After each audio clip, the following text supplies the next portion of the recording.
মাধ্যমিক 2025 last minute suggestion subject ভূগোল।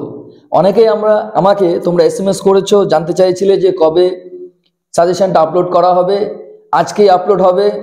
সন্ধ্যাবেলা থেকে তোমরা তোমাদের ইউটিউব চ্যানেলে গিয়ে তোমরা পিডিএফ ডাউনলোড করতে পারবে, কিন্তু পিডিএফ এর একটা পাসওয়ার্ড আছে। এই ভিডিওটা তোমরা প্রথম থেকে শেষ পর্যন্ত যদি দেখো, ভিডিওর বিভিন্ন অংশে আমি পাসওয়ার্ডগুলো বলে দেবো। সেই পাসওয়ার্ড দিয়ে তোমরা কিন্তু আনলক করতে পারবে পিডিএফটা। আশা করছি সেই পিডিএফ থেকে তোমরা 90 থেকে 100% প্রশ্ন কমন পাবে। আর আমি কয়েকটা জিনিস তোমাদের মাঝে বলবো আজকের ভিডিওতে, সেটা অবশ্যই তোমরা মাথায় রেখে যাবে ভূগোল পরীক্ষার আগে। আমি সন্দীপ দত্ত, তোমরা দেখছো তোমাদের ইউটিউব চ্যানেল ইজিমেট লার্নিং। যারা ফেসবুকে বা অন্য কোনো সোশ্যাল মিডিয়াতে এই ভিডিওটা দেখছো, তাদের আমার ফেসবুক আইডি সন্দীপ দত্ততে স্বাগত। যাই হোক, আজ আমি ভূগোল সাজেশন নিয়ে তোমাদের সামনে উপস্থিত হয়েছি। কয়েকটা বড় প্রশ্ন তোমাদের সামনে তুলে ধরছি। পিডিএফ যদিও পাবে তোমরা, ঠিক আছে? পিডিএফ এর জন্য চিন্তা করো না। পিডিএফ এর প্রথম যে ডিজিট, মোট 6টি ডিজিটের পাসওয়ার্ড দিয়েছি। প্রথম দুটো ডিজিট আমি এখনই বলে দিচ্ছি। 6161 প্রথম পিডিএফ এর যেটা পাসওয়ার্ড নাম্বার, 6টা নাম্বার আছে। 61 প্রথমটা বলে দিলাম। যাই হোক, তোমার সাথে থাকো, ভিডিওটা দেখতে থাকো, প্রথম থেকে শেষ পর্যন্ত দেখো। অবশ্যই তোমরা পিডিএফটা ডাউনলোড করে নিতে পারবে। আমি তোমাদের 5 নাম্বারের কয়েকটা খুব গুরুত্বপূর্ণ প্রশ্ন বলছি এই ভিডিওতে।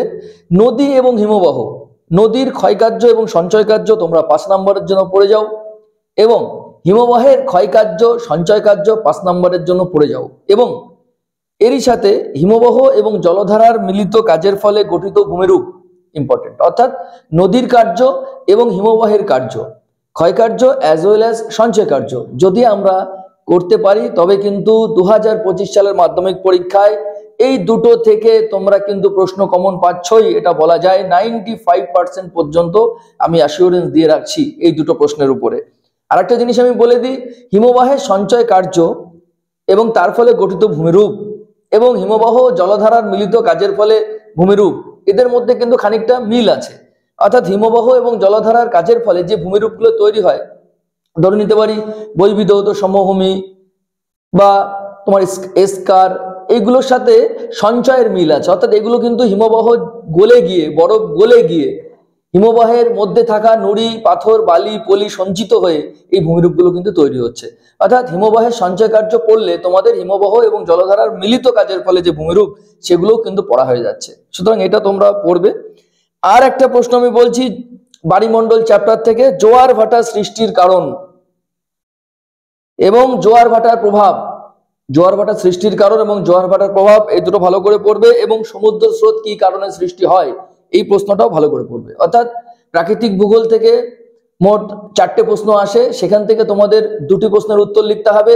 আমি আশা করছি আমি যেই দুটো টপিক থেকে প্রশ্ন বললাম, অর্থাৎ নদীর কার্য এবং হিমবাহের কার্য, নদীর ক্ষয়কার্য সঞ্চয় কার্য এবং হিমবাহের ক্ষয়কার্য সঞ্চয় কার্য, এই দুটোর মধ্যে থেকে একটা তোমরা কমন পাবে।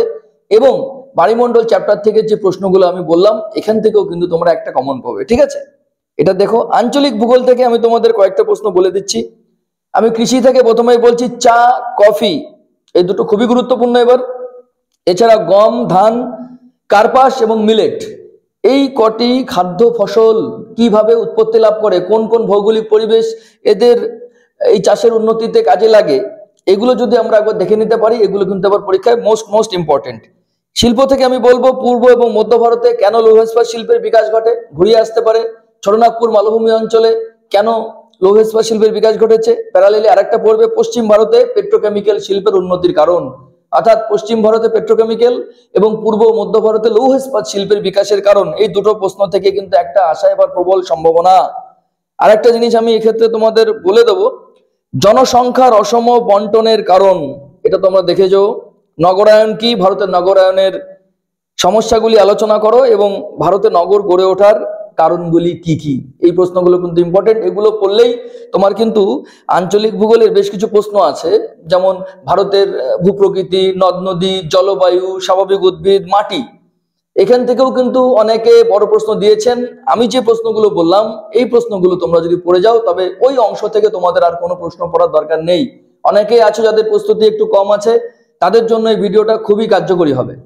দ্বিতীয় যেই ডিজিট, দুটো ডিজিট বলে দিতে যাচ্ছি, 45, 45, 45।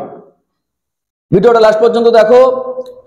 আর দুটো ডিজিট আছে, এই দুটো ডিজিট তোমরা আমার ডেসক্রিপশন বক্সে দেওয়া থাকবে, পিডিএফ দেওয়া থাকবে। আমি যে সাজেশনটা বলছি, আমি মাত্র কয়েকটা প্রশ্ন হয়তো এখানে বলছি, কিন্তু পূর্ণাঙ্গ সাজেশন যেটা পড়লে তোমরা অবশ্যই কমন পাবে, সেই সাজেশনটা এই ভিডিও ডেসক্রিপশন বক্সে দেওয়া থাকবে, কপি করা থাকবে। সেই লিঙ্কটা তোমরা সেখানে পিডিএফ এর লিঙ্কে গিয়ে সেটা কিন্তু ডাউনলোড করতে পারবে। অর্থাৎ আমি যে প্রশ্নগুলো বললাম এই প্রশ্নগুলো একটু ভালো করে পড়ে যাও। এছাড়া একটা প্রশ্ন খুবই ইম্পর্টেন্ট, এটা তোমরা দেখতে পারো নাও পারো, এটাও আসবে।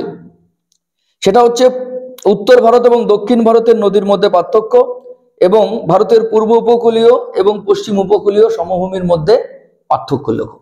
এটা তোমরা দেখতে পারো, যদিও এটা নাও দেখতে পারো, কারণ আমি ওই যে কৃষি থেকে, শিল্প থেকে এবং জনসংখ্যা থেকে যে প্রশ্নগুলো বলেছি সেই প্রশ্নগুলো দেখলেই কিন্তু তোমাদের কাজ হয়ে যাবে। অর্থাৎ আমাদের সব প্রশ্ন পড়ার দরকার হচ্ছে না। একটু সামারি করে দিই। নদীর ক্ষয়কার্য সঞ্চয় কার্য পড়বে, হিমবাহের ক্ষয়কার্য সঞ্চয় কার্য পড়বে, জোয়ার ভাটার কারণ ফলাফল পড়বে, সমুদ্র স্রোতের সৃষ্টির কারণ পড়বে, কৃষি থেকে যে প্রশ্নগুলো বললাম এগুলো পড়বে, যেমন চা, কফি, ধান, গম, মিলেট, কার্পাস ইম্পর্টেন্ট আছে। পূর্ব ভারতে কেন লৌহ ইস্পাত শিল্পের বিকাশ ঘটে, পশ্চিম ভারতে কেন পেট্রোকেমিক্যাল শিল্পের বিকাশ ঘটে, এগুলো পড়ে নেবে। জনসংখ্যা থেকে প্রশ্নটা পড়ে নেবে। এই মোটামুটি পড়লেই কিন্তু তোমাদের, আমি আশা করছি তো তোমরা কমন পাবে, বড় প্রশ্নের দিক থেকে কোনো অসুবিধা হবে না। ম্যাপ পয়েন্টিং এর আরেকটি ভিডিও আসতে চলেছে, তোমরা এই ভিডিওটা অবশ্যই শেয়ার করবে। ম্যাপ পয়েন্টিং এর যে ভিডিও আসবে সেখানেও আমি একটা পিডিএফ করে দেওয়ার চেষ্টা করব বা মুখে বলে দেওয়ার চেষ্টা করব যে এবার 2025 সালে মাধ্যমিক পরীক্ষায় কি কি ম্যাপ পয়েন্টিং ইম্পর্টেন্ট আছে। অবশ্যই তোমরা সেই ভিডিওটা কিন্তু দেখবে, এবং যদি ম্যাপ পয়েন্টিং তোমাদের দরকার হয়, আদৌ দরকার হয়, আমি জানি না দরকার আছে কিনা, অবশ্যই তোমরা কমেন্ট করে জানাবে। এবং এই যে প্রশ্নগুলো আমি বললাম এখানে যদি কারোর কোনো ডাউট থাকে, ডেসক্রিপশন বক্সে আমার হোয়াটসঅ্যাপ নাম্বার দেওয়া আছে, অবশ্যই তোমরা যোগাযোগ করবে, আমি তোমাদের সাধ্যমতো হেল্প করার চেষ্টা করব।